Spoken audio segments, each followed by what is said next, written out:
साध संगत जी, प्रेम से कहना धन निरंकार जी। एक नई साखी के साथ स्वागत है आप सभी का आपके ही अपने चैनल पर। आज की साखी का विषय है परमात्मा हर जगह मौजूद है। चलिए सुनते हैं आज की ये साखी। साध संगत जी, एक बहुत प्रसिद्ध साध्वी हुई हैं। जवानी में वो बहुत ही खूबसूरत थीं।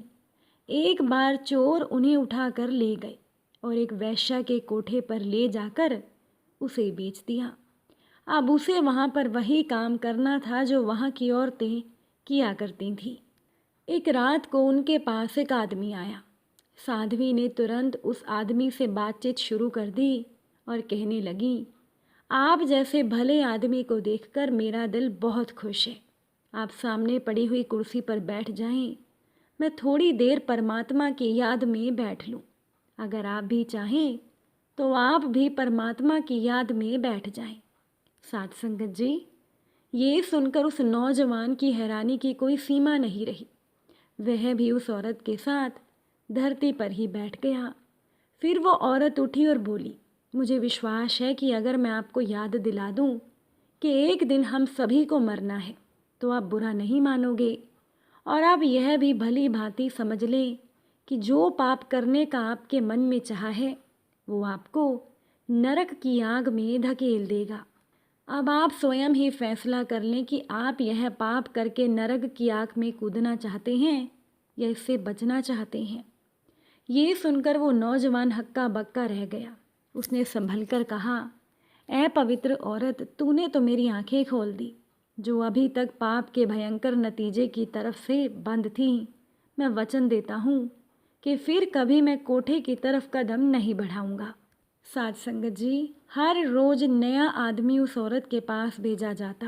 अब पहले दिन आए नौजवान की तरह उन सभी की जिंदगी भी पलटती गई। उस कोठे के मालिक को बड़ी हैरानी हुई कि इतनी खूबसूरत औरत है और एक बार इसके पास कोई जाकर दोबारा इसके पास जाने का नाम नहीं लेता, जबकि पहले तो ऐसा कभी भी नहीं हुआ था। यह राज जानने के लिए उसने एक रात अपनी पत्नी को ऐसी जगह छुपाकर बिठा दिया जहाँ से वह औरत के कमरे के अंदर सब कुछ देख सकती थी। वह ये जानना चाहता था कि जब कोई भी आदमी उस औरत के पास भेजा जाता है तो वो उसके साथ कैसा व्यवहार करती है। उस रात उस कोठे के मालिक की पत्नी ने देखा कि जैसे ही आदमी ने औरत के कमरे के अंदर कदम रखा, औरत उठकर खड़ी हो गई और बोली, आओ भले आदमी, आपका स्वागत है। पाप के इस घर में मुझे हमेशा याद रहता है कि परमात्मा हर जगह मौजूद है। वह सब कुछ देखता है और जो चाहे कर सकता है। और आपका इस बारे में क्या ख्याल है? यह सुनकर वह आदमी हक्का बक्का रह गया और उसे कुछ समझ नहीं आया कि वो क्या करे क्या कहे। आखिर वह कुछ हिचकिचाते हुए बोला, हाँ, पंडित और मौलवी भी कुछ ऐसा ही कहते हैं। वह कहती चली गई, यह पाप से घिरे इस घर में मैं कभी नहीं भूलती कि परमात्मा सब पाप देखता है और पूरा न्याय भी करता है। परमात्मा हर इंसान को उसके पापों की सज़ा ज़रूर देता है। जो लोग यहाँ आकर पाप करते हैं उसकी सज़ा पाते हैं। उन्हें अनगिनत दुख और मुसीबतें झेलनी पड़ती हैं। मेरे भाई, हमें मनुष्य जन्म मिला है भजन बंदगी करने के लिए, दुनिया के दुखों से हमेशा के लिए छुटकारा पाने के लिए, परमात्मा से मुलाकात करने के लिए, ना कि जानवरों से भी बदतर बनकर उसे बर्बाद करने के लिए। पहले आए लोगों की तरह इस आदमी को भी उस औरत की बातों में छुपी हुई सच्चाई का एहसास हो गया। उसे ज़िंदगी में पहली बार महसूस हुआ कि वह कितने घोर पाप करता रहा है और आज फिर करने जा रहा था। वह फूट फूट कर रोने लगा और औरत के पांवों पर गिरकर क्षमा मांगने लगा। साध संगत जी, उस औरत के शब्द इतने सहज, निष्कपट और दिल को छू लेने वाले थे कि उस कोठे के मालिक की पत्नी भी बाहर आकर अपने पापों का प्रायश्चित करने लगी। फिर उसने कहा, है पवित्र लड़की, तुम तो वास्तव में साध्वी हो। हमने कितना बड़ा पाप तुम पर लादना चाहा। इसी वक्त इस पाप की दलदल से बाहर निकल जाओ। इस घटना ने उसकी अपनी ज़िंदगी को भी एक नया मोड़ दे दिया और उसने पाप की कमाई हमेशा के लिए छोड़ दी। साध संगत जी, ईश्वर के सच्चे भगत जहाँ कहीं भी हो, जिस हालात में भी हो, वे हमेशा मनुष्य जन्म के असली उद्देश्य की ओर इशारा करते हैं और भूले भटके जीवों को नेकी की राह पर चलने की प्रेरणा देते हैं। साध संगत जी, मनुष्य जन्म तो बहुत ही दुर्लभ है। जो मनुष्य योनि में जन्म लेते हैं उसका उद्देश्य भी स्पष्ट है। संसार में नर नारी के रूप में जन्म लेने वालों को अपने जीवन के उद्देश्यों को समझने की ज़रूरत है। मनुष्य योनि में जन्म लेने का उद्देश्य धर्म, अर्थ, काम और मोक्ष की प्राप्ति करना है। धर्म सिद्धांतों का पालन करना सिखाता है। अर्थ का मतलब धर्म के अनुसार धन कमाना है।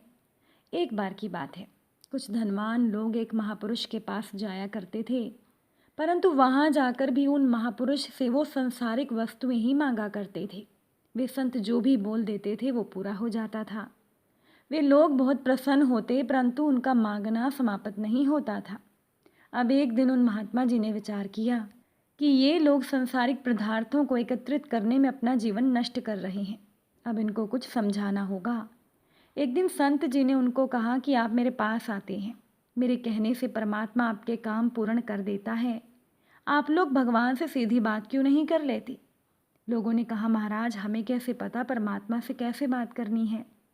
संत ने कहा, वो मैं सिखा दूंगा। सभी बहुत खुश हुए कि अब तो हमारा काम और आसान हो जाएगा। संत ने कहा, प्रातः जल्दी आना। तो वो सभी लोग अगले दिन प्रातः संत के पास पहुंच गए।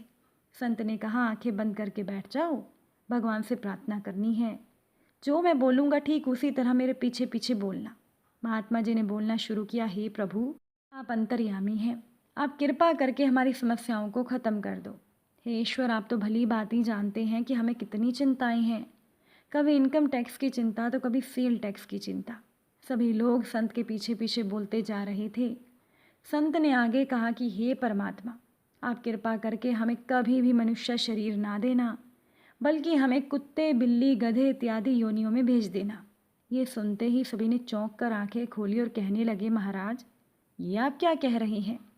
संत ने कहा कि आप केवल भोग ही तो भोगना चाहते हैं, और ये भोग तो आप 84 लाख योनियों में भी भोग सकते हैं। उन योनियों में आपको किसी भी प्रकार की कोई चिंता नहीं सताएगी। सभी लोग संत के चरणों में गिर कर कहने लगे, महाराज हम रास्ता भटक गए थे, आप कृपा करके हमें सत्य की जानकारी दें जिससे कि हमारा कल्याण हो। तब संत ने उन्हें ब्रह्म ज्ञान देकर ईश्वर का दर्शन करवाया। फिर संत बोले, मनुष्य शरीर प्रभु से नश्वर वस्तुओं को मांगने के लिए नहीं, अपितु प्रभु से प्रेम करने के लिए मिला है। इसीलिए मनुष्य तन प्राप्त करके भी अगर हम मांगते ही रहे तो ये अच्छा नहीं होगा, क्योंकि हमारी ज़रूरतों के अनुसार तो भगवान ने हमें पहले ही दिया हुआ है। अब जीवन आपका और निर्णय भी आपको ही लेना है, इसी में ही आपका कल्याण होगा। साथ संगत जी, अगर आज की ये साखी आपको अच्छी लगी हो, वीडियो को लाइक शेयर ज़रूर कीजिएगा। आप सभी से फिर मुलाकात होगी नई साखी नए विचारों के साथ। साथ संगत जी, प्यार से कहना, धन निरंकार जी।